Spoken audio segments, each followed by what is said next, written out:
Սիրելի հայրենակիցներ, դեռևս անցյալ տարի կառավարության բյուջեի նախագծի քննարկման ժամանակ ես բարձրաձայնեցի M3 Սպիտակ Վանաձոր ճանապարհի գծանշման երթևեկության նշաններով կահավորման մասով հազարավոր վարորդների դժգոհությունները։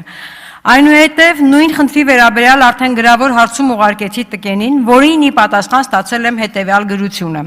Հարգելի Տիկին Գյուլեգյան, ձեր հիշյալ գրության բարձրացված խնդրին լուծում տալու նպատակով Ճանապարհային դեպարտամենտ հիմնադրամի մասնագետների կողմից տեղում կատարվել են ուսումնասիրություններ, որի արդյունքում պարզվել է, որ հիշյալ ճանապարհահատվածում անհրաժեշտ է իրականացնել երթևեկության կազմակերպման փոփոխություններ, մասնավորապես եւ կոնկրետ լուծման առաջարկ։ Չմանրացնեմ։ Փաստորեն նախարարությունը ընդունել է, որ խնդրող առարկա ճանապարհահատվածի երթևեկության նշաններով կահավորման մասով արկա է սխալ գծանշում, խոստացել է իրականացնել երթևեկության կազմակերպման փոփոխություններ։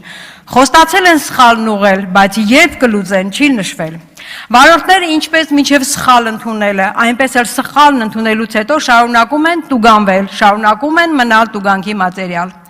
Դիմում եմ ՏԿ նախարարին, պարոն Խուդատյան, վարորդական հանրույթը պահանջում է նշել այդ սխալն ուղղելու հստակ ժամկետները եւ ոստիկանության համապատասխան բաժնի հետ քննարկել ու դիտարկել նման սխալի համար նշանակված տուգանքների որոշումների վերանայման հնարավորությունները։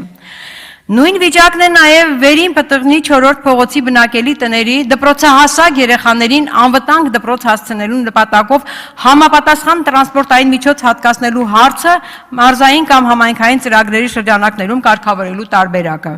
Այդ հարցով ԿԳՄՍ-ն եւ ՏԿ-ն միասին արդեն 2 տարի է իրականացնում են նշված տարբերակի ֆինանսական գնահատականի ճշտում։ 2 տարի աշխատում են 2 նախարարությունով եւ չեն կարողանում ստանալ այդ ծրագրի ֆինանսական գնահատականը, բայց լավ աշխատանքի համար միլիոններով պարգևներ են ստանում։ Սա է այս կառավարության գործելավոճը։ Խոստանալ եւ չկատարել, ինչպես մնացած բոլոր խոստումները։